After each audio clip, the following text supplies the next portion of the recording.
ஆண்டவர் TMX முறுக்கு கம்பிகளின் அரசர்.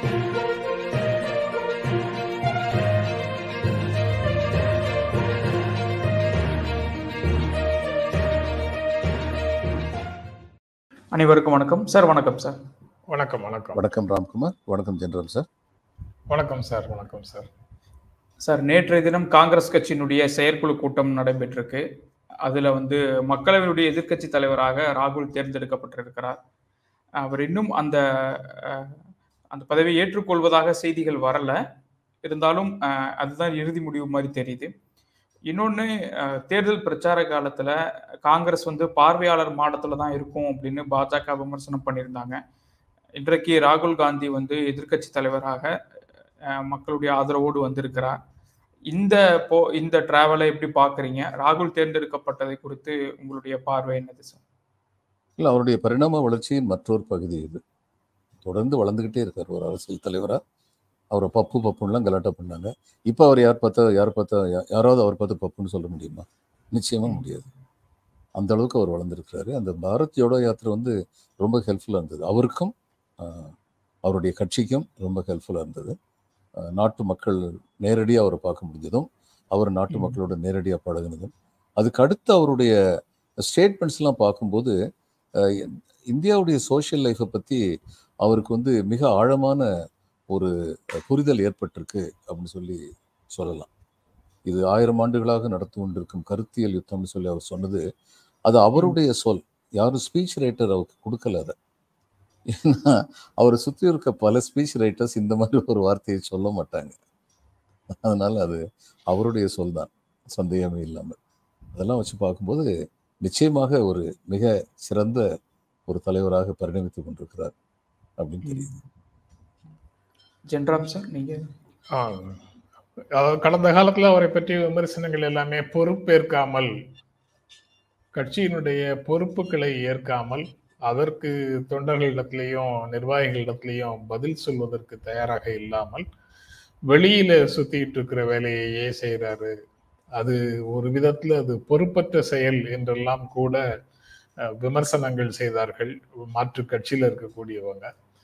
ஆனா இப்போ கட்சி அவருக்கு அந்த பொறுப்பை கொடுத்திருக்கிறது. 2019 தேர்தல் தோல்விக்கு பிறகு அவர் தலைவர் பதவியை ராஜினாமா செய்தாரு. கட்சி திரும்பவும் அந்த பொறுப்பை ஏற்றுக்கொள்ள சொல்லித்தான் கேட்டது. ஆனா அவர் நானும் ஏற்க மாட்டேன், என்னுடைய குடும்பத்தில் வேறு யாரும் ஏற்கவும் மாட்டார்கள் அப்படின்னு சொல்லிட்டு கடைசியாக தற்காலிக தலைவராக சோனியா காந்தி வந்தாங்க. இப்போ அந்த மாதிரி பிரச்சனை இல்லை. மக்கள் காங்கிரஸ் கட்சி மீது நம்பிக்கை வைத்து 100 இடங்களை தேர்வு செய்திருக்கிறார்கள். அதனால அவர் அந்த பொறுப்பை ஏற்றுக்கொள்வதுதான் சிறப்பு. அது போக அடுத்த பதவிகள், அமைச்சராக, அதுக்கும் அடுத்தாப்புல இன்னும் உயர்ந்த இடத்துல அதெல்லாம் போகணும்னா இப்போதே சிஸ்டத்துக்குள்ள வேலை செய்ய ஆரம்பிக்கணும் அப்படிங்கிறதும் ரொம்ப முக்கியம். அதனால அந்த அமைப்புக்குள்ள அவர் தலைமை ஏற்பதுதான் சிறந்தது அப்படின்னு பார்க்கலாம். அது அவர் தலைமை ஏற்று இருக்கும்போது கிட்டத்தட்ட அந்த எம்பிக்களை ஓரளவுக்கு இணைத்து அரவணைத்து ஓர் அணியாக கொண்டு போகவும் முடியலாம். அதற்கும் அவர் முயற்சி செய்யணும். அதனால அவர் எல்லா விதத்திலையும் அதுக்கு அந்த பொறுப்பை ஏற்பதுதான் சரியாக இருக்கும் அப்படின்னு காங்கிரஸ் கட்சி நினைக்குது. அரசியலை வெறும் நாடாளுமன்ற செயல்பாடு அல்லது தேர்தல் செயல்பாடு அப்படிங்கிற மாதிரியாக சுருக்கி பார்க்கின்ற ஒரு சூழல்ல சார் சொன்ன மாதிரி அரசியலை சமூக பிரச்சனைகளோடும் இணைத்து அதனுடைய வெளிப்பாடாக அரசியல் இருக்கும் என்பதையும் வெளிப்படுத்தியதுதான் அந்த 100 ஆண்டுகளாக ஒரு கருத்தியல் யுத்தம் நடந்துட்டு இருக்குது. அதன் பகுதியாகத்தான் இந்த அரசியலும் இந்த தேர்தலும் இருக்குதுன்னு அவர் சொன்னது. அவர் பொருளாதார ரீதியாகவும், பண்பாட்டு ரீதியாகவும், சமூக ரீதியாகவும், தேர்தல் ரீதியாகவும் எல்லா விஷயங்கள்லயும் அவர் கூர்மையான பார்வை உடையவராக எமர்ஜ் ஆகியிருக்கிறாரு அந்த ஜோடோ யாத்திரைக்கு பிறகு. அந்த அவருடைய அனுபவமும் கூர்மையும் புத்தி கூர்மையும் நாட்டு மக்களுக்கும் காங்கிரஸ் கட்சிக்கும் முழுமையாக பயன்படுவதற்கு அவர் எதிர்கட்சி தலைவராக பொறுப்பேற்பது அவசியம் அப்படின்னு நான் நினைக்கிறேன். 2019 தேர்தலுக்கு அப்புறம் வந்து ஒரு அந்த தோல்வியை ஒட்டி தலைவர் பதவியை விட்டு வெளியில வந்தாரு. இப்போ காங்கிரஸினுடைய தலைவர் பதவிக்கு தேர்தல் நடந்து அந்த தேர்தலை இருவர் போட்டியிட்டு அதுல இருந்து கார்கே ஜெயிச்சும் வந்தாங்க. காங்கிரஸ் தலைவர்னுடைய பதவி காந்தி குடும்பத்து கையில தான் இருக்கு அப்படின்னு பாஜக விமர்சனம் வச்சுக்கிட்டே இருந்தாங்க. அப்ப அந்த ஸ்ட்ரோக்ல இருந்தே காங்கிரஸ் தன்னை வந்து எவால்வ் பண்ண முயற்சி பண்ணிருக்கு அப்படின்னு பார்க்கலாமா சார்? இல்லை, கண்டிப்பாக பார்க்கலாம். அதாவது தோல்விக்கு பொறுப்பெடுத்து அவர் ராஜினாமா பண்ணார். இன்னைக்கு பிஜேபி வந்து 303லேருந்து 240க்கு வந்திருக்கு. இது ஒரு தோல்வி தான், இது ஒரு பின்னடைவு தான். அதற்கு திரு நரேந்திர மோடி அவர்கள் பொறுப்பெடுக்கவில்லை. ஆனால் அன்னைக்கு ஒரு தோல்விக்கு பொறுப்பெடுத்து ராஜினாமா பண்ணார். இன்னைக்கு காங்கிரஸ் வெற்றி கண்டிருக்கு. காங்கிரஸ் மட்டும் இல்லை, இத்தனை பேரை சேர்த்து 234 இடத்த அவங்க பிடிச்சிருக்காங்க. என்ன சொல்ல போனால் இந்த 10,000 ஓட்டுக்கு கீழே வாக்கு வித்தியாசத்தில் எங்கெங்கெல்லாம் நடந்ததோ, அது பிஜேபி ஜெயிச்சிருந்தாலும் சரி, இந்தியா கூட்டணி ஜெயிச்சிருந்தாலும் சரி, அதில் வந்து ஃபுல்லாக விவிபேட் எண்ணணும்னு சொல்லி ஒரு கோரிக்கை வச்சு, அது நியாயமான கோரிக்கை. அதான் மம்தா பானர்ஜி சொல்லியிருக்காங்க, அந்த மாதிரி ஒரு டிமாண்ட் ரைஸ் பண்ணுவோம்னு சொல்லி. கோர்ட் என்ன சொல்லும், தேர்தல் ஆணையம் என்ன சொல்லும் எனக்கு தெரியாது. ஆனால் அது ஒரு நியாயமான கோரிக்கையாக தான் பார்க்கப்படும். அது கூட இவங்களுடைய வெற்றி வந்து மகத்தான வெற்றி தான். 234 சீட்டை பிடிச்சிருக்காங்க அப்படிங்கிறது மகத்தான வெற்றி தான். அப்போது அன்னைக்கு தோத்ததுக்கு வந்து பொறுப்பு எடுத்துக்கிட்டு ராஜினாமா பண்ணார். இன்னைக்கு வெற்றியை கொண்டு வந்தாருங்கிறதுனால இவருக்கு பொறுப்பு கொடுக்கும்போது இவர் பொறுப்பை எடுத்துக்கணும் தான் நம்ம எதிர்பார்ப்போம். இன்னைக்கு வெற்றியை கொண்டு வந்தது அவர்னு எப்படி சார் சொல்லுவாங்க? அது கார்கேன்னு தானே சொல்லுவாங்க. தோற்று போனதுக்கு தலைவராக இருந்த ராகுல் காந்தி காரணம்னு 19 இருந்தால், வெற்றி வந்தப்போவும் கார்கே தானே பொறுப்பு, பிரியங்காவுக்கோ ராகுலுக்கோ பொறுப்பே இல்லை அப்படின்னு தானே கட்சியில இருக்கக்கூடியவங்க சொல்ல மாட்டாங்க. வெளியில இருக்கக்கூடியவங்க விமர்சனம் பண்றவங்க அப்படித்தானே விமர்சனம் பண்றவங்க எல்லாம் சொல்லுவாங்க, இது சொல்லுவாங்க, இதுக்கு மேலே சொல்லுவாங்க. அதை பத்தி அந்த கட்சி கவலைப்படாது. நடுநிலைமையா இருக்கவங்க அதை பற்றின விமர்சனங்களை இப்ப நீங்க முன்வைக்கிற மாதிரி விமர்சனம் பண்ணிருப்பாங்க. அவ்வளவுதான். அதுல ராம்குமார் நீங்க பேசும்போது அந்த 2004 சோனியா காந்தி பிரதமர் பொறுப்பை ஏற்க மறுத்ததையும் நீங்க கணக்கில் கொள்ளணும். Okay sir. அந்த குடும்பம் வந்து பதவிக்காக பறக்கவில்லை. 84 400 சீட்டோட ஜெயிச்சுட்டு 89 190 சீட் வந்த போது சிங்கிள் லார்ஜஸ்ட் பார்ட்டியாக இருக்கிறோம், அதனால சில கட்சிகளை கூட வச்சுட்டு ஆட்சிக்கு வந்து விடுவோம் அப்படின்னு 2வது முறை ஆட்சியை தொடர்கிறேன் அப்படின்னு ராஜீவ்காந்தியும் முயற்சி செய்யல. நாங்கள் வந்து எங்கள் 5 ஆண்டு கால ஆட்சிக்கு நாங்கள் மக்களிடத்துல தீர்ப்பை கோரினோம், மக்கள் எங்களுக்கு பெரும்பான்மையை அளிக்கவில்லை, அதனால் எதிர்கட்சி வரிசையில் அமர்கிறோம் அப்படின்னு தார்மீக ரீதியாகவும் அரசியல் ரீதியாகவும் சரியானது ஒரு நிலைப்பாட்டை எடுத்து அவர் எதிர்கட்சியில தான் அமர்ந்தாரு. இன்றைய பாஜக மாதிரி 240 சீட் எங்களுக்கு கிடைச்சிடுச்சு, கூட 2 கட்சிகளை ஏற்கனவே கூட்டணியாக வெற்றி பெற்றிருக்கிறோம், அதனால நாங்களே அந்த பொறுப்பை எடுத்துக்கொள்கிறோம்னு அன்று ராஜீவ்காந்தி எடுக்கல. அதனால அந்த குடும்பம் வந்து பதவி மீது ஒரு மோகத்தோடு அதை கையிலேயே எப்போதும் வைத்திருக்க வேண்டும் என்று அவர்கள் இருந்ததாக சொல்ல முடியாது. அது உண்மை. ஆனால் அதே சமயம் எலெக்ஷனுக்கு முன்னாடி காங்கிரஸுக்கு எந்த கூட்டணி இருந்ததில்லை, அதனால 190 வச்சுக்கிட்டு புதுசா கூட்டணி அமைக்க மாட்டேன்னு சொல்லி ராஜீவ்காந்தி சொன்னது வந்து legally and morally correct step. இன்னைக்கு வந்து திரு நரேந்திர மோடி எலெக்ஷனுக்கு முன்னாடியே ஒரு கூட்டணி இருந்தது, அந்த கூட்டணி வந்து இன்னைக்கு பெரும்பான்மை பெற்றிருக்குங்கிறது உண்மை. ஆனா இவருடைய தலைமை வைத்து இவர் பிரச்சாரம் பண்ணதுல வந்து 303லேருந்து 240க்கு இவர் கட்சி வந்திருக்கு. So strictly speaking constitutionally legally Narendra Modi பதவி இருக்கிறதுல வந்து எந்த விதமான தவறும் கிடையாது. But morally S it is wrong. ஆனா மொராலிட்டி பத்தி கவலைப்படுற காலத்துல நம்ம இருக்கோம்.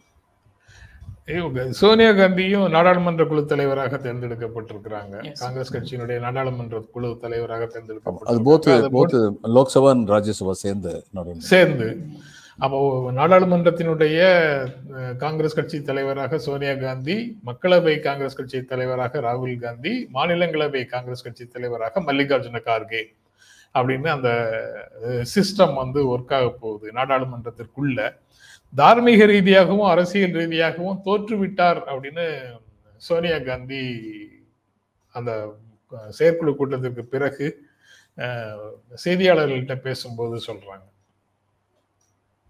ஆமா, அரசியல் ரீதியாகவும் தோற்றுவிட்டார் அப்படின்னு சொல்றாங்க.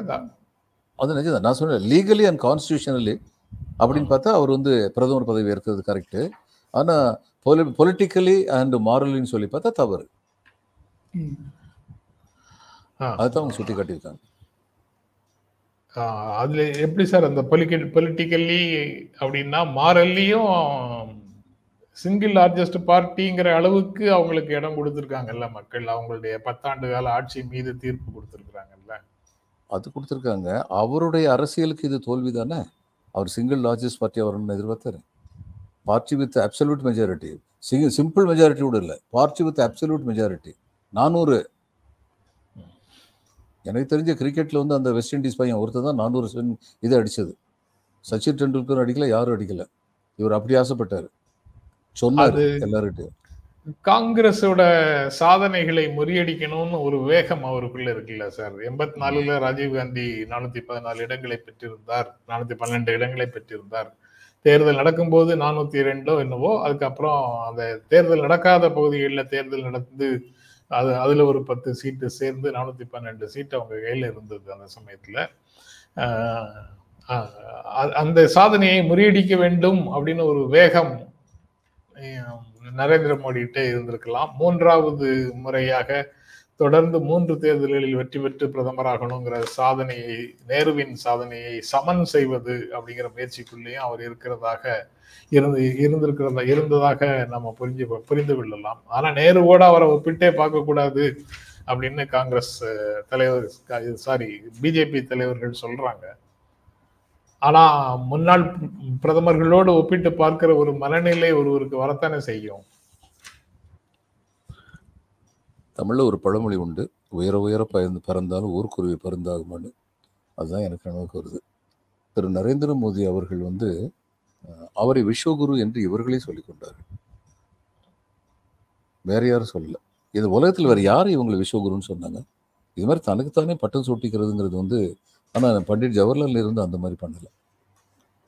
He was an intellectual, he was known to be an intellectual. அல்லது மன்மோகன் சிங் வந்து விஸ்வகுரு என்று அழைப்பதற்கு தகுதியானவர். ஏன்னா ஒரு மீட்டிங்கில் முடிச்சு, யூஎஸ்ல மீட்டிங் முடிச்சுட்டு இவர் திரும்புறாரு, இந்தியாவுக்கு திரும்பிக்கிட்டு இருக்கும் பொழுது American president requested him, Guruji, this word he use, he is my Guruji, Guruji please come back, I need your அட்வைஸ்ன்னு சொன்னார். அதனால இவர் வண்டியை திருப்பிட்டு போனார். அவர் தான் விஸ்வகுருன்னு சொல்ல முடியும். உலகமே டிப்ரெஷனில் கஷ்டப்பட்டுக்கிட்டு இருந்தபோது, இந்தியா டிப்ரெஷனில் கஷ்டப்படலை அவர் பிரதம மந்திரியாக இருந்தபோது. இதெல்லாம் எல்லாருக்கும் தெரியணும். உலகத்தில் கஷ்டமே இல்லாமல் இருந்தபோது டிமானிட்டைசேஷன் ஒன்று கொண்டு வந்து இந்தியா கஷ்டப்பட்டுச்சு, அது எல்லாருக்கும் தெரியணும்.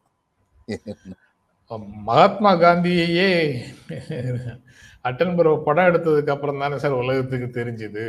ஆமா, அதுக்கு முன்னாடி டைம்ஸ் பத்திரிகையில, அதுக்கு முன்னாடி டைம்ஸ் பத்திரிகையில 3 தரம் மகாத்மா காந்தி படம் வந்திருக்குங்கிறது இவருக்கு தெரியாது. ஐன்ஸ்டீன் வந்து ஒன்று சொன்னாரு, என்ன சொன்னாரு, future generations will refuse to believe that such a man lived in blood and flush அப்படின்னு மகாத்மா காந்தி இறந்தபோது சொன்னார். எதிர்கால சந்ததியினர் நம்ப மறுப்பார்கள், இப்படி ஒரு மனிதர் இந்த உலகில் வாழ்ந்திருக்கிறார் என்று நம்ப மறுப்பார்கள், அத்தகைய மேன்மையான மனிதர் அப்படின்னு சொல்லி காந்திஜி பற்றி சொன்னது இவருக்கு தெரியாது.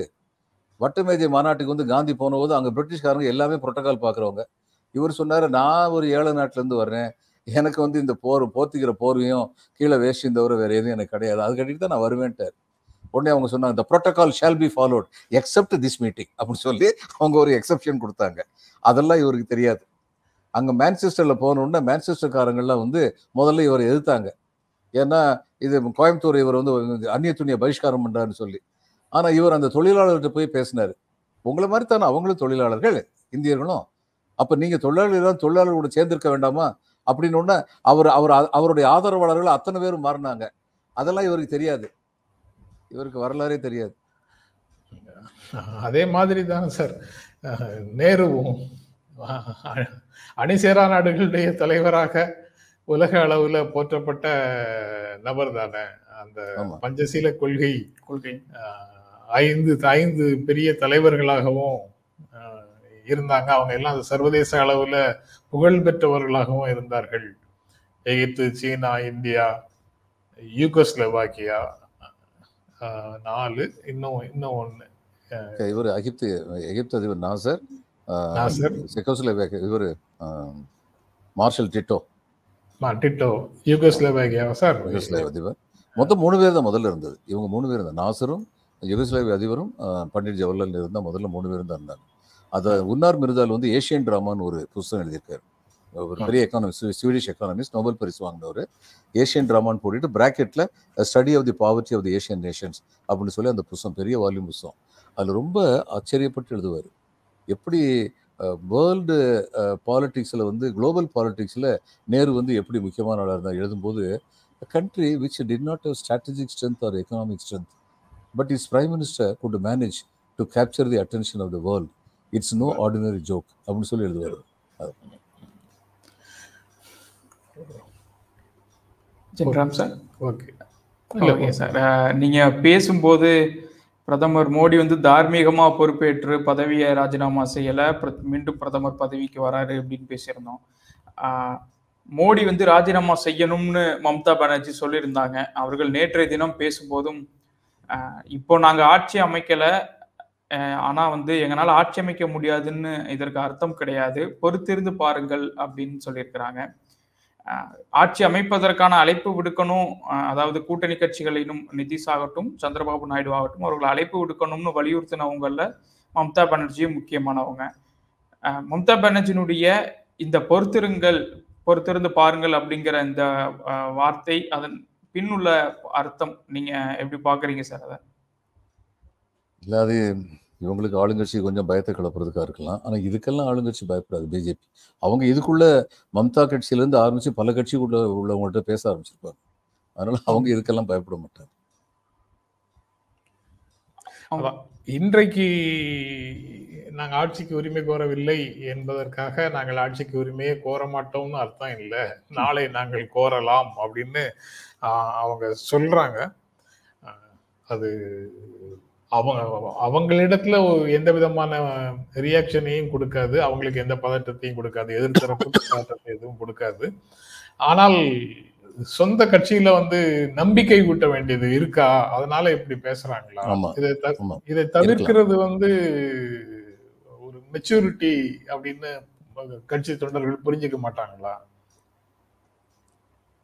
கட்சி தொண்டர்கள் சில பேர் புரிஞ்சுக்குவாங்க, எல்லாரும் புரிஞ்சுக்க மாட்டாங்க. பல கட்சி தொண்டர்கள் வந்து அபிமானத்தின் காரணமாக இல்லாஜிக்கலாக ஃபாலோ பண்ணுறவங்க. அவங்க லாஜிக்கை பற்றி கவலைப்படாமல் ஃபாலோ, இல்லாஜிக்னு சொல்ல வேண்டியதில்லை, லாஜிக்கை பற்றி கவலைப்படாமல் ஃபாலோ பண்ணுறவங்க பல கட்சி தொண்டர்கள், எல்லா கட்சியிலையும். சோனியா காந்தி அந்த செய்தியாளர் சந்திப்பில் பேசும்போதும் ஒரு விஷயம் சொல்றாங்க சார். கடந்த 10 ஆண்டுகளாக இருந்ததை போல நாடாளுமன்றத்தை சிதைக்கும் அவர்களுடைய எண்ணம் இனி ஒருபோதும் நிறைவேறாது அப்படின்னு சொல்றாங்க.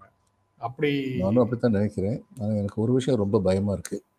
இவர் முதல் தரம் 1914 ஜெயிச்சு வரும்போது பார்லிமெண்ட்டு தரையை தொட்டு கும்பிட்டாரு, இது நம்முடைய கோயில்னாரு. அதுக்கப்புறம் இவர் கோயிலுக்கு போகிறது நம்பிக்கை இல்லைன்னு நினைக்கிறேன். பார்லிமெண்ட்டுக்கு இவர் போகவே இல்லை. இவர் போனதை விரல் விட்டு எண்ணிடலாம். இப்போ எனக்கு என்ன பயமா இருக்குன்னா, இந்திய அரசியலமைப்பு சட்ட புத்தகத்தை எடுத்து வச்சு அதை தொட்டு கும்பிட்டுருக்காரு. அதுதான் எனக்கு பயமா இருக்கு. சிரிச்சாலும் வந்து முக்கியமான அச்சம் தானே சார்? முக்கியமான அச்சம், மிக முக்கியமான அச்சம். தமிழ்நாட்டு சார், ஜென்ராம் சார் எதை சொல்ல வந்தீங்கன்னு நினைக்கிறேன்.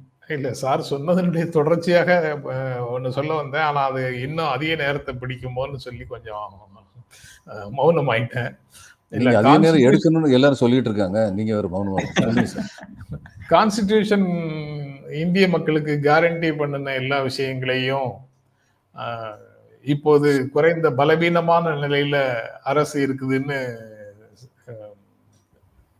ஸ்டாலினும் சொல்றாரு. பலவீனமான பாஜக அரசுன்னு ஸ்டாலின் தமிழ்நாடு முதலமைச்சரும் சொல்றாரு. கான்ஸ்டிடியூஷன் கேரண்டிஸ் எல்லாத்தையும் பலவீனமான நிலையில இருக்கக்கூடிய பாரதிய ஜனதா கட்சி உறுதி செய்யும் அப்படின்னு நம்புவதற்கு இடம் இருக்குதா அப்படின்ற இடம் இருக்கு. அதாவது இவங்க கான்ஸ்டிடியூஷனை வந்து உறுதி செய்வாங்கன்னு என்ன அர்த்தம்னா, கான்ஸ்டிடியூஷனோட டிங்கர் பண்றதுக்கு இப்போ எங்களுக்கு பலம் இல்லை, இப்போதைக்கு விட்டு வைப்போம் அப்படின்னு அர்த்தம். சரி, டிங்கர் பண்றதுக்கு இப்ப பலம் இல்லை, விட்டு வைப்பாங்கன்னு அர்த்தம். ஆனா அது உறுதி செய்திருக்கக்கூடிய மக்களுடைய உரிமைகளை பாதுகாப்பாங்களா? அந்த உரிமைகளுக்கு மாறாக 19 உட்பிரிவு 1, 13, 15 அப்படின்னு அந்த வழிபாட்டு உரிமை, சமத்துவம், சமமா அனைத்து மக்களும் சமமானவர்கள்ங்கிற உரிமை, அதுக்கப்புறம் பேச்சுரிமை, கருத்துரிமை போன்ற விஷயங்கள் எல்லாம் வரும்போது எப்படி இருக்கும்? சட்டத்தின் ஓட்டை வழியாகவே பயணப்பட்டு வெற்றிகரமாக பயணப்பட்டவர்கள் பாஜகவினர். ஒரு பில்லு வந்து ராஜ்யசபாவில் மெஜாரிட்டி இல்லை, பாஸ் ஆகாது. ஆனால் கண்டிப்பாக பாஸ் பண்ணணும்னா அதை மணி பில்லுன்னு சொல்லி கொண்டு வந்துடுவாங்க. ஏன்னா மணி பில் லோக்சபாவில் மட்டும் பாஸ் பண்ணால் போதும் அப்படின்னு சொல்லி கொண்டு வந்துடுவாங்க. இந்த மாதிரிலாம் பண்ணுவாங்க. இப்பயும் வந்து சட்டத்தின் மூலம் என்ன வழிமுறைகள் இருக்கின்றன அப்படின்னு தான் யோசிச்சுட்டு இருப்பாங்க. நான் அடிக்கடி சொல்லியிருக்கேன், முந்தையெல்லாம் இராணுவ ஜெனரல் தான் வந்து ஆட்சியை கவிழ்ப்பார், உடனே வானொலியை பிடிப்பார். அந்த காலத்தில் டிவி கிடையாது, வானொலியை பிடிப்பார். இவர் குடியரசுத் தலைவருடைய மாளிகையை அரண்மனையை பிடிப்பார். உடனடியாக ஒரு இது வரும், constitution is held in suspension, இராணுவ ஆட்சி நடைமுறைப்படுத்தப்பட்டிருக்கிறது முந்தி வரும். ஆனால் இப்போ அது தேவையில்லை. அரசியலமைப்பு சட்டத்தின் வழி தேர்தல் நின்று வெற்றி பெற்றவர்களே அரசியலமைப்பு சட்டத்தை எப்படி குலைப்பது என்று சிந்தித்து குலைத்து கொண்டிருக்கும் அவலம் பல இடங்களில் நடக்கிறது. இந்தியாவில் மட்டும் கிடையாது, பல இடங்களில் நடக்குது. ஏன் அமெரிக்காவில் அந்த முயற்சி நடந்தது? நார்த் கரோலினா ஸ்டேட்ல எப்படியெல்லாம் முயற்சிகள் நடந்ததுன்னு சொல்லி ஹார்வர்ட் ப்ரொஃபசர் 2 பேர் எழுதியிருந்தாங்களே ரொம்ப விவரமா, ஹவு டெமோக்ரஸிஸ் டை அப்படிங்கிற புத்தகத்தில் வந்து. அதனால பல நாடுகள் இந்த முயற்சி நடக்குது. என்ன ஆச்சோம்னா அமெரிக்கா மாதிரி ஒரு நாட்டிலேயே அப்படிப்பட்ட முயற்சிகள் நடந்திருந்தா இங்க என்னென்ன முயற்சிகள்லாம் நடந்திருக்கும்? இப்ப அமெரிக்காவை இந்த விஷயத்துல வந்து எப்படி கம்பேர் பண்ணலாம்? ஏன்னா அவங்க வந்து கொஞ்சம் விவரமானவங்க. நம்ம வந்து அந்த அளவுக்கு நம்முடைய மக்களுக்கு வந்து அந்த அளவுக்கு விழிப்புணர்வு கிடையாது அப்படின்னு பொதுவாக நம்பப்படுது. மக்களுக்கு வந்து இந்த அரசியலமைப்பு சட்டத்தை பத்தி விழிப்புணர்வு கிடையாதுங்கிற உண்மைதான். ஆனால் தங்களுக்கு இடைஞ்சல் வந்தா சரி, அந்த இடைஞ்சலை பத்தி தெரியும். யூபி ரிசல்ட் அதுதான், அதனாலதான் அப்படி வந்தது. சரி, அது ஒரு பக்கம் இருக்கட்டும். இவங்க அரசியலமைப்பு சட்டத்தின் வழி கூடி அரசியலமைப்பு சட்டத்தை எப்படி தகர்ப்பது அப்படிங்கிற சிந்தனையில தான் இருப்பாங்க. ஆனா இப்படி ஒரு வீக் பார்ட்டி ஆயிட்டதுனால கோயலிஷன்ல உள்ள மற்ற பார்ட்டி வந்து அதை வந்து ஏத்துக்க மாட்டாங்க. ஏன்னா இவங்க பண்றதுல நாளைக்கு நமக்கும் சேர்ந்து விடிஞ்சிரும் அப்படிங்கிறது அவங்களுக்கு தெரியும். அதனாலதான் மிஸ்ஸஸ் காந்தி சொல்றது வந்து முக்கியத்துவம் பெறுது. அதுல இன்னொரு சிம்பாலிக்கா எடுத்துக்கலாமான்னு தெரியல. அந்த பழைய வளாகத்தில இருந்து காந்தி அம்பேத்கர் சிலைகளை அப்புறப்படுத்துறாங்க அப்படிங்கிறதும், அதற்கு எதிர்ப்பு தெரிவித்து காங்கிரஸ், விடுதலை சிறுத்தைகள் போன்ற கட்சிகள் எதிர்ப்பு தெரிவிக்கிறதையும் செய்திகள்ல பார்க்க முடியுது. அதே இடத்துல காந்தி அம்பேத்கர் சிலைகளை மீண்டும் அதே இடத்துல நிறுவ வேண்டும் அப்படிங்கிற கோரிக்கையை வலியுறுத்தி திமுக இன்று நாடாளுமன்ற உறுப்பினர்கள் கூட்டத்துல தீர்மானம் நிறைவேற்றி இருக்கிறாங்க. இந்த தீர்மானத்தை வந்து தெலுங்கு தேசமும் இவருடைய நிதிஷ்குமாருடைய ஜனதாதளமும் நிறைவேற்றினார் ஒழிய அவங்க தங்களுடைய பாதையில தான் போவாங்க. அது காரணம் என்ன சொல்றாங்க, பார்வையாளர் பார்க்கறதுக்கு வசதியா இருக்கட்டும் இந்த சிலையை இங்க கொண்டு வந்து வச்சிருக்கோங்கிறாங்க. ஏன் கனாட் பிளேஸ்ல கொண்டே வைக்க வேண்டியதுன்னா? அங்கதானே பார்வையாளர்னா அதிகமா இருக்காங்க. ஸ்ட்ராட்டஜிக்கலி லொக்கேட்டட் மகாத்மா காந்தியுடைய ஸ்டாச்சு அங்க உள்ள வரும்போது கம்பீரமாக இந்த நாட்டுக்கு வந்து எந்த வழியில வந்து விடுதலை பெறணும்னு சொல்லி உலகத்துக்கே போதிச்ச ஒருத்தர். இந்த வையத்து நாட்டிலெல்லாம் தாழ்வுற்று வறுமை மிஞ்சி விடுதலை தவறிக்கெட்டு பாழ்பட்டு நின்றதாம் ஓர் பாரத தேசம் தன்னை வாழ்விக்க வந்த காந்தி மகாத்மா நீ வாழ்க வாழ்க அப்படின்னு பாரதியார் எதனால பாடினாரு? உலகத்துக்கு ஒரு புது வழியை காட்டினார். அவர் இருந்த அந்த சிலை இருந்த இடம் வந்து locationally it was the best place. அம்பேத்கருக்கு அது மாதிரி இருந்தது வந்து த பெஸ்ட் பிளேஸ். இவங்க 2 பேரும் மட்டும் இது பண்ணிட்டாங்கன்னு சொல்லி குறை சொல்லக்கூடாது. சத்ரபதி சிவாஜியும் பாவம், அவரும் மாட்டிக்கிட்டார் இவங்க கையில. அந்த கோவையில ஜூன் 14ஆம் தேதி முப்பெரும் விழா நடத்துவதற்கான ஒரு தீர்மானம் போட்டிருக்காங்க சார். அப்புறம் நீட்டு தேர்வை ரத்து செய்ய வலியுறுத்தக்கூடிய மாநிலங்களுக்கு விலக்களிக்க வேண்டும் அப்படின்னு பிற மாநிலங்களுக்கும் சேர்த்து ஒரு கோரிக்கையை திமுக நிறைவேற்றி இருக்கிறது தீர்மானமாக.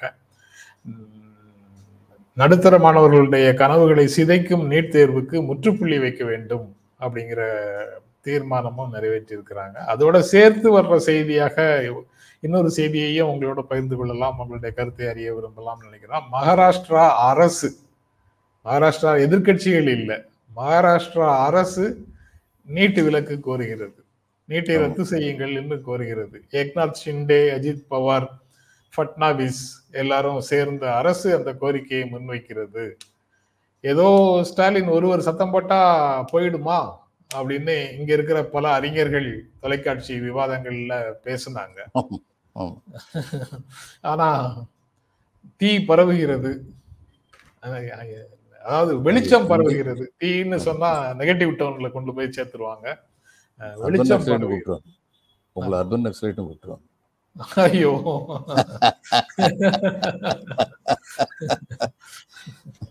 அதாவது இந்தி திணிப்பை எதிர்த்து தமிழ்நாடு வந்து போரிட்டது. ஆனா இன்னைக்கு இந்தி திணிப்பை எதிர்த்து, இந்தி எதிர்த்து போராட்டம் கிடையாது, இந்தி திணிப்பை எதிர்த்து கர்நாடகம் போரிடுது. நம்மளா சொல்லி கொடுத்தோம்?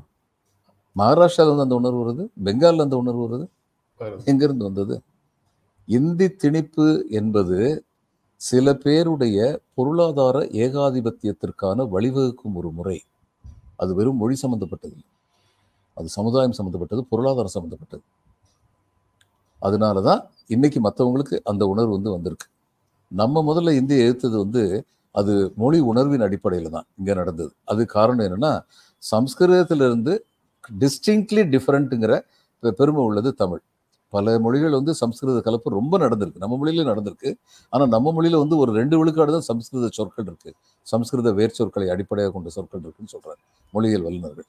மற்ற 3 திராவிட லாங்குவேஜஸ்லேயுமே, தெலுங்கு, மலையாளம், கன்னடத்துலையுமே 32, 40, 49 இந்த மாதிரி இருக்கு அப்படின்னு சொல்றாங்க. அதனால நமக்கு வந்து நம்ம மொழியை பத்தி பெருமை இருந்தது. நம்ம இன்னொரு மொழியை வந்து நம்ம மேல திணிக்கிறத விரும்ப மாட்டோம்னு சொல்லி நம்ம சொன்னோம். ஆனா இன்னைக்கு வந்திருக்க எதிர்ப்பு இன்னும் ஆழமான எதிர்ப்பு. பொருளாதார ரீதியாக எப்படி தனிமைப்படுத்தப்படுகிறோம் அல்லது தாழப்படுத்தப்படுகிறோம் அப்படிங்கிறத தெரிஞ்சுக்கிட்டதுனால அந்த மாநிலங்கள்ல தான் எதிர்க்குது.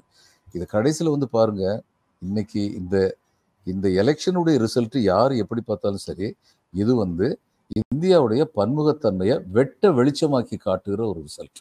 மற்ற எல்லாத்தையும் விட இதுதான் உண்மை. மகாராஷ்டிராவில் வந்து அவங்க தோத்ததும் சரி, பெங்கால்லையும் இது தமிழ்நாட்டிலையும் கேரளாலையும் ஒட்டுமொத்தமாக ஒதுக்கப்பட்டதும் சரி, இதில் வந்து பெங்காலில் வந்து மறுபடியும் வந்து மம்தா அழுத்தமாக வெற்றி பெற்றதும் சரி, புதிதாக ஒரிசாவில் இவர்கள் பெற்ற வெற்றியும் சரி, இது குஜராத்தும் இதுவும் எப்படி இருக்கு, மத்திய பிரதேசம் எப்படி இருக்குங்கிறதும் சரி, இது எல்லாமே இந்த நாட்டுடைய பன்முகத்தன்மையை வெகு அழுத்தமாக கோடிட்டு காட்டுகிறது தான் இந்த தேர்தல் முடிவுகள். ராஜஸ்தான்ல பாதியாக ஆமா, ராஜஸ்தான்ல பாதியா வந்தது. இதுல உத்தரப்பிரதேசத்துல வந்து இதுல கிராமத்துல வந்து சொல்லுவாங்க ஒரு காலத்துல, அது கொஞ்சம் காட்டுத்தனமாக விமர்சிக்கிறது. ஆனா அந்த வார்த்தை வந்து இன்னைக்கு வந்து பொருந்தது. நீங்க ஒக்க மடிஞ்சிகளோ ஒருகளமா போனீங்களோ அப்படின்னு திட்டுவாங்க கிராமத்துல. இப்ப பிஜேபி பாருங்க, ராமர் கோயிலை கட்டின இடத்துல அங்க மட்டும் இல்ல, ஃபைசாபாத் மட்டும் இல்ல, அதை சுத்தி உள்ள எல்லா இடத்துலயும் தோத்துருக்காங்களே. இவங்க ராமர் கோயில் கட்டாம இருந்தா இவங்க அங்க ஜெயிச்சிருப்பாங்க. ராமர் கோயிலை கட்டி அந்த பிரதிஷ்டை பண்ணும்போது சரி, எல்லா சமயத்திலையும் மக்களுக்கு தெரிஞ்சிருச்சு இவங்க நம்மளெல்லாம் இந்துன்னு சொல்லிட்டு நமக்கு சம உரிமை கொடுக்கல அப்படி தெரிஞ்சிருச்சு. அது அவங்க மனசுல வந்து நிச்சயமா வந்து ஒரு நெருப்பா வந்து இருந்திருக்கு. எலெக்ஷன் தேர்தல் சமயத்தில் அது தெரியும். இது தொடர்ந்து இருக்கும் அந்த இடத்துல. இவங்க ராமர் கோயிலை ஜனநாயகப்படுத்தினால் ஒழிய, ஆனா ஜனநாயகப்படுத்த முடியாது இவங்களுக்கு. ஏன்னா இவங்க என்ன சொல்றதுன்னா, ஆகம விதிப்படி கட்டும் கோயில் அத்தனையிலையும் வந்து அர்ச்சகரா வந்து ஒரு குறிப்பிட்ட குடும்பம் தான் இருக்கணும்னு சொல்லிட்டு இருக்காங்க. இதைத்தான் ராகுல் காந்தி சொன்னார், இது 1000 ஆண்டுகளாக நடந்து கொண்டிருக்கும் கருத்தியல் யுத்தம். நீங்க கோட் பண்ணியிருக்கிற இடம் வந்து ரொம்ப முக்கியமானது சார். ஏற்கனவே நாம பேசியிருக்கலாம். ஃபைசாபாத் வந்து பொது தொகுதி, வெற்றி பெற்றவர் சமாஜ்வாதி கட்சியினுடைய தலித் பிரதிநிதி, பட்டியலின பிரதிநிதி. அப்படிங்கிறது இவங்க வந்து தமிழ்நாட்டில் சனாதனத்தை ஒழிப்போம் அப்படின்னு பேசும்போது அதை அந்த பக்கத்துல கொண்டு போய் வேறு விதமாக பிரச்சாரம் செய்தாங்க. இந்துக்களை ஒழிப்போம்னு சொல்றாங்கன்னு பிரச்சாரம் செய்தாங்க. ஆனா அயோத்தி இருக்கின்ற ஃபைசாபாத் தொகுதியே வேறு விதமான தீர்ப்பை, அவர்களுடைய எண்ணங்களுக்கு ஏற்ப ஒரு தீர்ப்பு கொடுக்காம அவர்களுடைய எண்ணத்துக்கு மாறான ஒரு தீர்ப்பை கொடுத்திருக்கு. அப்படிங்கிறது ரொம்ப கவனத்தில் கொள்ள வேண்டிய ஒரு முடிவாகத்தான் அதை பார்க்க வேண்டியது இருக்கு சார். கரெக்ட் தான். சமாஜ்வாதி கட்சி அந்த மாதிரி இந்த முறை நிறைய பணிகளை செய்ததாக தொடர்ந்து கட்டுரையாளர்கள் எழுதிக்கிட்டே இருக்கிறாங்க. 5 பேர் தான் யாதவ் கேண்டிடேட்ஸே போட்டிருக்காங்க. 80 தொகுதிகளில் கூட்டணிக்கு காங்கிரஸுக்கு கொடுத்தது போக ஒரு 65 தொகுதிகள், 60 தொகுதிகளுக்கு மேல அவங்க கண்டெஸ்ட் பண்றாங்க. அதுல 5 தொகுதிகள் தான் யாதவ் சமூகத்தை சேர்ந்தவர்களுக்கு கொடுத்துருக்குறாங்க. மீதி நான் யாதவ், ஓபிசி, பட்டியலின மக்கள், எல்லா முஸ்லிம்ஸ் எல்லாரையும் கலந்துதான் அவங்க கேண்டிடேட்டா போட்டிருக்காங்க. ரியலா வந்து லெட்டர் அண்ட் ஸ்பிரிட்டா சார், எப்படி சொல்லணும், உணர்வுகளின்படியும் செயல்களின்படியும் செயல்பட்டிருக்கிறார்கள், அதனால அவர்களுக்கு வெற்றி கிடைச்சிருக்குது அப்படின்னு எழுதிட்டு இருக்கிறாங்க. ஆமா, குழந்தைகள் மனசுல வந்து இந்த மாதிரி மத துவேஷம், மத வேற்றுமை எதுவுமே கிடையாதுங்க. ஒரு 30 வருஷத்துக்கு முன்னாடி நான் வாசிச்சது உண்டு. அந்த ஒரு ஸ்கூலுடைய பிரின்சிபல் ஒருத்தவங்க வந்து சொன்னாங்க, அந்த பெண் வந்து ஒரு சின்ன குழந்தை, அந்த குழந்தைக்கு வந்து நம்ம தெய்வ நம்பிக்கை உள்ள ஒரு குழந்தை, வீட்டில் அது மாதிரி சொல்லி கொடுத்துருக்காங்க. சாயந்தரம் வந்து எப்பயும் நீ கோயிலில் போய் கும்பிட்டுறணும் அப்படின்னு சொல்லி கொடுத்துருக்காங்க. அப்போ இந்த குழந்தை வந்து அன்னைக்கு பஸ் மிஸ் ஆச்சோ அல்லது லேட்டாக போச்சோ, நடந்து போய்கிட்டு இருந்தபோது நினைவு வந்துச்சு இந்த குழந்தைக்கு. படிக்கிறது கிறிஸ்டின் ஸ்கூலில், இந்து குழந்தை. அது பக்கத்தில் பார்த்தா ஒரு மாஸ்க் இருந்ததுதான். அங்கே போய் நின்று அந்த இந்து குழந்தைய வந்து ஒரு கிறிஸ்தவ பிரேயரை சொல்லி கொடுத்த பிரேயர் வந்து holy Mary mother of God அப்படின்னு சொல்லி ஆரம்பித்து ஒரு மாஸ்கில் உட்காந்து அந்த பிரேயரை சொல்லிட்டு இருந்தது. அந்த குழந்தை மனசில் என்ன வேறுபாடு இருந்தது? கடவுள்னா எல்லாம் ஒன்று தானே நினச்சது தானே. எல்லாத்தையுமே விஷவாதி விதைக்கிறதெல்லாம் அந்த தேவையில்லாத ஆளுங்க தானே. உத்தரப்பிரதேசத்தில் சார் சொன்ன மாதிரி இன்னொன்று அயோத்தி பகுதிகளிலையும் தீவிரமான அந்த மக்களை ஒருங்கிணைத்ததில் அகிலேஷ் முக்கியமான வேலை செஞ்சுருக்காரு சார். நேற்றைய தினம் படிக்கக்கூடிய ஒரு கட்டுரையிலுமே கூட அயோத்தி கோயிலுக்காக கையகப்படுத்தப்பட்ட நிலங்களை சாதாரண மக்கள்கிட்ட கையகப்படுத்தியிருக்காங்க. பல நிலங்கள் அவர்களுக்கான இழப்பீட்டு தொகையை சரியாக கொடுக்கல, அவர்களை அந்த இடத்துல இருந்து அப்புறப்படுத்தியிருக்காங்க. 6 கிலோமீட்டர் 8 கிலோமீட்டர் தாண்டி அவர்களை குடியமர்த்தியிருக்காங்க. அங்கே எந்த மின்சார வசதியும் இல்லை, எந்த அடிப்படை வசதிகளும் இல்லை அப்படிங்கிற பல விஷயங்களை அவர் அட்ரஸ் பண்ணியிருக்காரு. தேர்தல் முடிவுகளுக்கு பிறகுமே கூட அதை தன்னுடைய பேட்டியில் குறிப்பிட்டார். அயோத்தி மக்களுக்கு வந்து அங்கே அநீதி இழைக்கப்பட்டிருக்குன்னு கூட அகிலேஷ் குறிப்பிட்டிருந்தாரு. சார் சொன்னதோட ஒட்டி அது அந்த கட்டுரை ஞாபகம் வந்தது. அது மட்டும் இல்லை, இந்த மாதிரி இருக்குது, நிலம் தேவைப்படும் சொல்லி தெரிஞ்ச உடனே ஏழை மக்கள்கிட்ட இருந்து ரொம்ப கம்மியான விலைக்கு வாங்கிட்டு சில பேர் பிரைவேட் பார்ட்டி வாங்கிட்டு அடுத்த அந்த நிலத்தை அக்கவர் போது எங்க நிலம்னு சொல்லி பயங்கரமான விலைக்கு இந்த ராமர் கோயிலுக்கு வந்து வித்திருக்காங்கன்னு சொல்லி சிஏஜிலேயே I think there is a mention about it. இதுல கொஞ்சம் இருக்குன்னு சொல்லி. நீட் தேர்வு தொடர்பாக பேசணும் சார். தமிழ்நாட்டிற்குள்ள வந்தோம் அப்படின்னா நேற்றைய தினம் எடப்பாடி பழனிசாமி அவர்கள் செய்தியாளர் சந்திப்பில் பேசியிருக்கிறாரு. அதில் என்னன்னா, நான் வந்து மற்ற கூட்டணியிலலாம் வந்து பிரச்சாரம் செய்வதற்கு ஆட்கள் இருந்தாங்க, என்னுடைய கூட்டணியில் நான் தான் தனியாக பிரச்சாரம் செஞ்சேன், கூட தேமுதிக மட்டும்தான் இருந்தாங்க அப்படின்னு குறிப்பிட்டு, என்னதான் இருந்தாலும் எங்களுக்கு வாக்கு சதவீதம் என்பது 1% அதிகரிச்சிருக்கு அப்படின்னு குறிப்பிட்டிருக்காரு. 2026 மீண்டும் பாஜகவோடு கூட்டணி என்பது கிடையாது என்று திட்டவட்டமாக குறிப்பிட்டிருக்கிறார். காட்சிகள் மாறுதான் தெரியல, ஆனா இன்றைய தினம் அவருடைய ஸ்டேட்மெண்ட் இதுவாகத்தான் இருக்கிறது. நீங்க எப்படி பாக்குறீங்க சார் அதை? அதாவது இது வந்து நான் எப்படி பார்க்குறேன்னா, 1% உயர்ந்திருக்குன்னு சொல்றது நிஜமாவே வந்து அவருக்கு மகிழ்ச்சி தரக்கூடிய ஒரு செய்தி தான், நிறைய சந்தேகம் இல்லை. இப்போ ராஜஸ்தானில் வந்து அசம்பிளி எலெக்ஷன் வந்து காங்கிரஸ் தோத்துட்டாங்க. ஆனால் 40 விழுக்காடுலேருந்து அவங்க 41 விழுக்காடு வாக்குகள் வாங்கியிருந்தாங்க. ஆனால் பிஜேபி அதை விட 2 விழுக்காடு அதிகமாக வாங்கியிருந்தாங்க. அதனால அவங்களுக்கு வந்து சீட் வந்து அதிகமாக போயிடுச்சு. அதனால இது வந்து அவங்களுக்கு ஒரு என்கரேஜிங் சைன் தான். ஆனால் அவங்க வந்து ஒரு உண்மையான எதிர்கட்சியாக செயல்படலைன்னா இந்த 1 விழுக்காடு வந்து கீழே போயிடும். இவர் தான் சென்ட்ரல் கவர்மெண்ட் நாங்கள் பிஜேபியோட தொடவே வச்சுக்க மாட்டோம்னு சொல்றவர் சென்ட்ரல் கவர்மெண்ட் எதிர்த்து ஒரு வார்த்தையும் சொல்ல மாட்டேங்கிறாரு. அப்போ எப்படி அவருடைய தொண்டர்கள், மக்களை விடுங்க, அவங்களுடைய தொண்டர்கள் வந்து உற்சாகம் இழக்கிறாங்க. இப்போ இதில் வந்து நான் எங்கள் ஊர்ல இருந்து போயிருக்கும்போது இவர் வந்து ஒருத்தர் சொல்லுவார், என்ன இருந்தாலும் ஒரு பேப்பர் பேரை சொல்ல வேண்டாம், ஒரு பேப்பர் பேரை சொல்லி அதை வாசிக்கும் போது இருக்கிற சுகம் இந்த தினமணியிலாம் எனக்கு இருக்கிறது இல்லை அப்படின்பாரு. ஏன், என்ன வித்தியாசம்னு சொல்லி கேட்டால், தினமணியில் என்னங்க எழுதுறாங்க, எதிர்கட்சி தலைவர் மேல் தாக்குதல்னு சொல்லி எழுதுறாங்க. ஆனால் நம்ம பத்திரிகையில் என்ன எழுதுறாரு, எதிர்கட்சி தலைவருக்கு முதல்வர் சாட்டையடின்னு எழுதுறாருங்க. கேட்கறதுக்கு நல்லா இருக்குல்ல அப்படின்னு சொல்லி சொல்லுவார் அவர். இப்போ தொண்டர்கள் அதைத்தான் எதிர்பார்க்குறாங்க. காரசாரமாக விவாதிக்கணும், நம்முடைய கட்சி கொள்கைகளை வந்து விட்டு கொடுக்காம தைரியமாக பேசணும்னு எதிர்பார்க்குறாங்க. இவரோட பேசவே மாட்டேங்கிறாரு. அது பண்ணலைன்னா சரி, இவங்களுக்கு இந்த 1% வாக்கு கூடினது வந்து அர்த்தம் இல்லாத போயிடும். இப்போ என்ன முயற்சி நடக்குதுன்னா, இவரை ஒதுக்கிட்டு இவங்க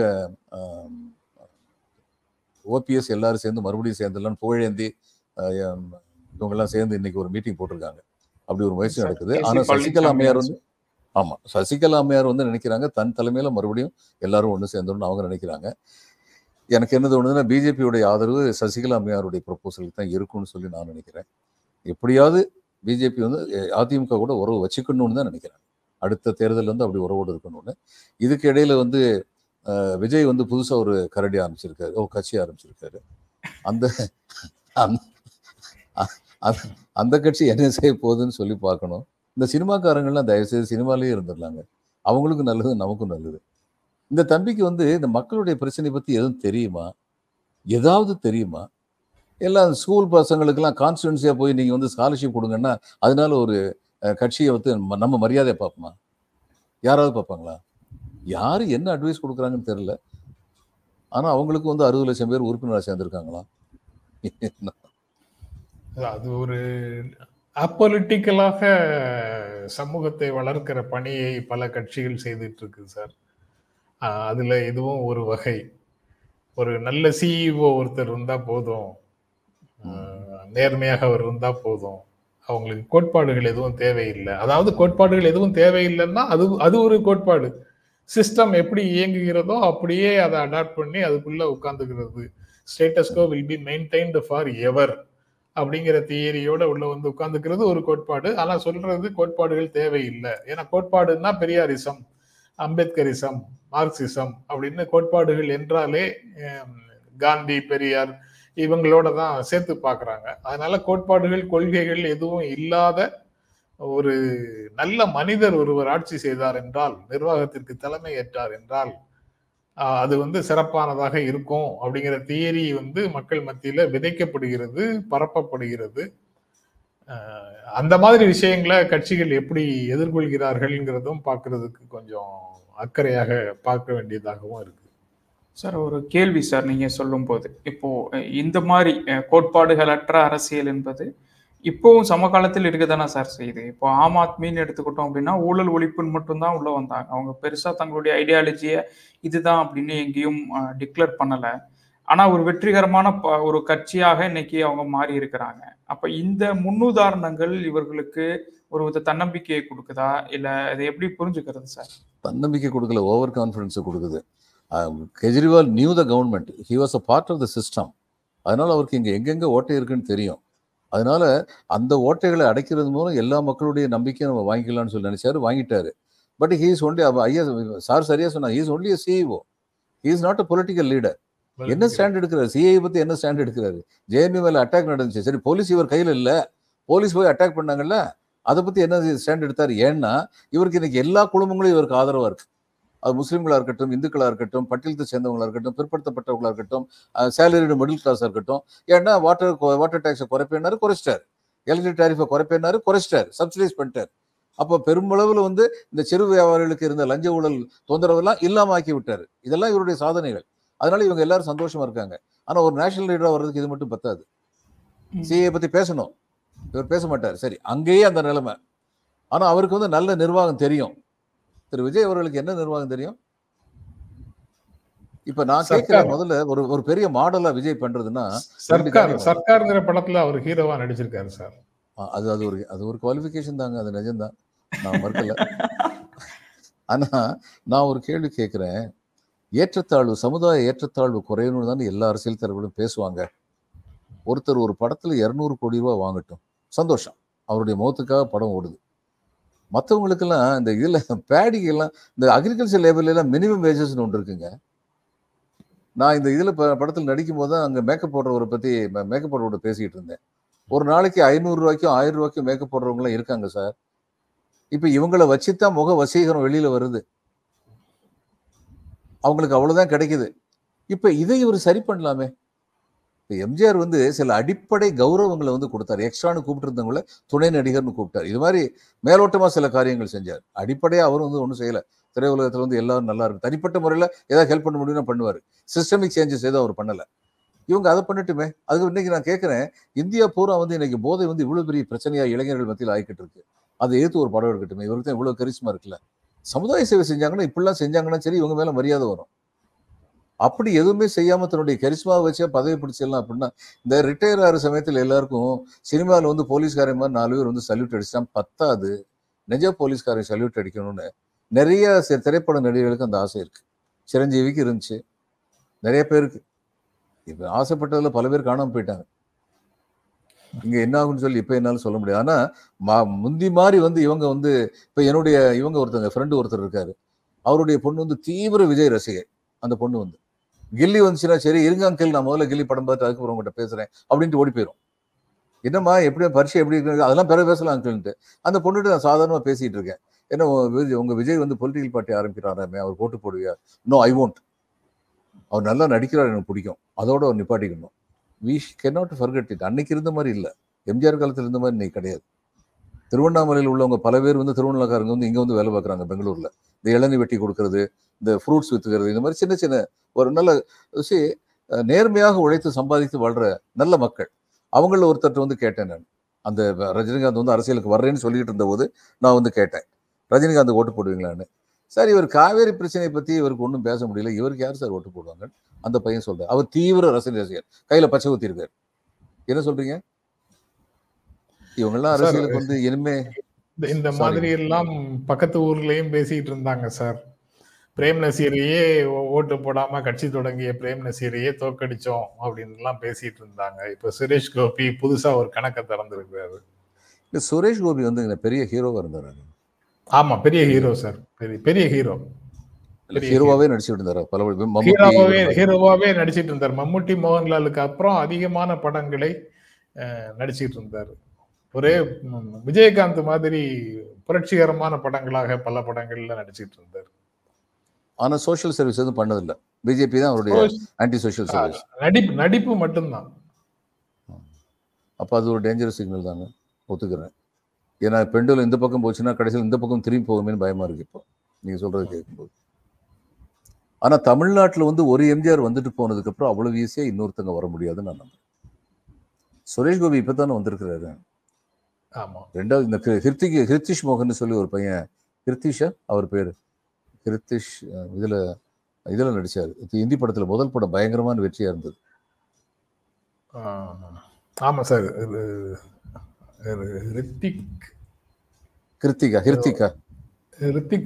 ஹிருத்திக் ரோஷன் ராகேஷ் ரோஷனுடைய பையன். முதல் படம் பிரமாதமா போச்சு. உடைய நான் வந்து சொன்னேன், முதல் படம் பிரமாதமா போச்சுங்கிற நம்பிக்கையில் இருக்கக்கூடாது, ரெண்டாவது படம் வந்து அந்த அளவுக்கு போகுதுங்கிறது ஜென்ரலா நடக்கிறது கிடையாது அப்படின்னு. உடனே என்னோட நெவியூ ஒரு பையன் வந்து கண்டிப்பா போகாது, ரெண்டாவது படம் நல்லா போகாதுன்னா, ஏன்பா உனக்கு ஏன் இவ்வளவு உறுதியா சொல்றேன்? எங்க மாதிரி சின்ன பசங்க எத்தனை பேர் வைத்தச்சில கிளப்பியிருக்கான், இந்த ஆள் வந்து அது இவ்வளவு பெரிய ஹீரோ ஆயிட்டான், வந்துடுவானோ அவனுக்கு, அவன் எரிச்சல் அவனுக்கு. பட் த ஃபேக்ட் ரிமைன்ஸ், இன்னும் ஒரு எம்ஜிஆர் வந்துட்டு போனதுக்கு அப்புறம் ஜெயலலிதா எம்ஜிஆருடைய நிழல்ல வந்தாங்க. அடுத்த இயர் நமக்கு ஒன்று தெரிஞ்சுக்கணும், இவங்க ரெண்டு பேர்த்தையும் சில ஸ்பெஷல் கேரக்டரிஸ்டிக் இருந்ததுங்கிற நிஜம்தான். எம்ஜிஆருக்கு வந்து தமிழ்நாட்டில் உள்ள அவர் சினிமா துறையிலேருந்து ஆரம்பிச்சு ஒவ்வொரு கான்ஸ்டுவன்சியை பற்றியும் அவருக்கு தெரியும், அது அவருடைய திறமை. ஜெயலலிதாவுக்கு வந்து பிம்பம் வளர்க்க தெரியும், ஒரு பிம்பத்தை வச்சுக்கிட்டு அந்த பிம்பத்தை வச்சு என்ன செய்ய முடியும் அப்படிங்கிறது அவங்களுக்கு தெரியும். அவங்களுக்கு பல்வேறு சமுதாய காரணங்கள் இருந்தன, உதவி செய்தன, அது வேற விஷயம். ஆனால் அவர்களால் அப்படி பரிமளிக்க முடிந்தது. விஜய்க்கு அப்படி வந்து பரிமளிக்க முடியுமானா ஒரே ஒரு விஷயம் நடந்தால் பரிமளிக்க முடியும். பிஜேபி அவரை தத்தெடுத்துக்கிட்டாங்கன்னா, வெளியில சொல்லாம அவர் வந்து நீங்க வந்து உங்களை கொண்டு வரேன்னு சொல்லி சொன்னாங்கன்னா, ஆமா ஆர்எஸ்எஸ் வாலண்டியர்லாம் அந்த நேரத்தில் இறங்கினா அது ஒரு பெரிய படை. அந்த மாதிரி ஏதாவது நடந்ததுன்னா, யாருக்கும் தெரியாமல் நடந்ததுன்னா, விஜய் வந்து ஒரு மிக பெரும் தலைவராக காட்டப்பட முடியும். இன்னைக்கு கார்பரேட்ஸ் வந்து உலகத்துல வந்து எந்த விதமான பெரிய திறமையும் இல்லாத ஒருவரை உலகின் மிகப்பெரிய தலைவராக காட்ட முடியும் கார்பரேட்ஸ் வந்து. ஸோ பல ஃபேக்டர்ஸ் இருக்குங்க. கார்பரேட்ஸ் அவரை தத்தெடுத்துக்குவாங்களா? பிஜேபி அவரை தத்தெடுக்குமா? இது இன்னும் ஒன்று சொல்லிடுறேன், இது எதுவுமே இல்லாமல் அவரால் நிச்சயமா ஷைன் பண்ண முடியாது. He does not have the characteristics of a mature political leader. Okay sir. Right sir. பல விஷயங்கள் பேசியிருக்கிறோம் சார். நம்ம இன்றைய தினம் கூடுதலான நேரம் கூட உங்களுடைய நேரத்தை எடுத்துக்கிட்டோம். மிக்க நன்றி சார். நேயர்களுக்கும் நன்றி. நாளை காலை மனித நிகழ்ச்சியை சந்திப்போம். நன்றி சார். வணக்கம் சார். வணக்கங்க. வணக்கம் ஜெனரல் சார்.